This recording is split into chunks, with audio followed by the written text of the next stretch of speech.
தொகுதியில் போட்டியிடும் முன்னாள் முதலமைச்சர் ஓ பன்னீர்செல்வத்திற்கு வெற்றி கிடைக்கக்கூடாது என்ற நோக்கத்தில் இபிஎஸ் தரப்பினர் தான் 4 ஓ பன்னீர்செல்வம் அவர்களை எல்லாம் மனு தாக்கல் செய்ய வைத்திருக்கிறார்கள் என்ற கடுமையான குற்றச்சாட்டை முன்னாள் முதலமைச்சர் ஓபிஎஸ் மகன் முன்வைத்திருக்கிறார். அது சார்ந்தவர் வெளியிட்டிருக்கக்கூடிய வீடியோவை தற்போது பார்க்கலாம்.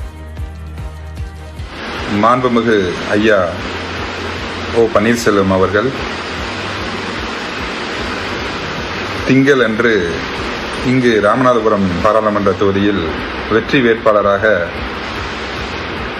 போட்டியிடுவதற்கு வேட்பு மனு தாக்கல் செய்திருந்தார். அப்போது அவர் மதுரையிலிருந்து இங்கு ராமநாதம் வரும் வழி நெடுகிலும் 2000க்கு மேற்பட்ட வாகனங்களில் மக்கள் தன்னெழுச்சியாக வரவேற்று மிகவும் இன்முகத்துடன் தங்களது வெற்றிக்கனியை மாண்புமிகு ஐயா அவர்களுக்கு தேர்தல் களத்தில் சமர்ப்பிப்போம் என்பதை அவர்களுடைய முகத்திலும் மிகவும் நன்றாக தெரிந்தது.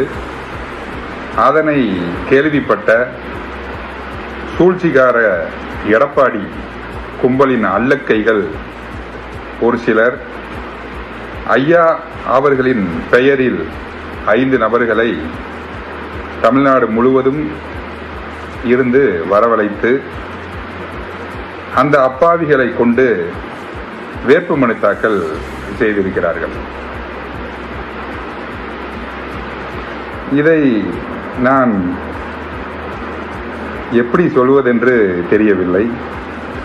எங்களது ராமநாதபுரம் மக்கள் எந்த அளவுக்கு நீங்கள் நினைத்திருக்கிறீர்கள்? அவர்களை என்ன முட்டாளாக நினைக்கிறீர்களா? எங்களது மக்கள் மிகவும் தெளிவாக தர்மத்தின் பக்கமும் நியாயத்தின் பக்கமும் வாக்களிக்கக்கூடியவர்கள். அவர்களுடைய வாக்கு வரும் அடுத்த மாதம் 19ஆம் தேதியில் தேர்தல் நாள் அன்னைக்கு எதிரொலிக்கும்.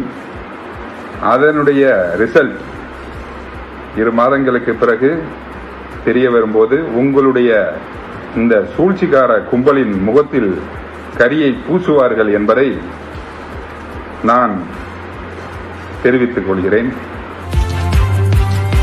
ஓபிஎஸ் பேரில் 4 வேட்பாளர்களை நிற்கச் செய்தது எடப்பாடி தரப்புதான் என்ற குற்றச்சாட்டை முன்னாள் முதலமைச்சர் ஓ பன்னீர்செல்வத்தினுடைய மகன் பிரதீப் முன்வைத்திருக்கிறார். அது குறித்து அவர் வெளியிட்ட அந்த வீடியோவை பார்த்தோம்.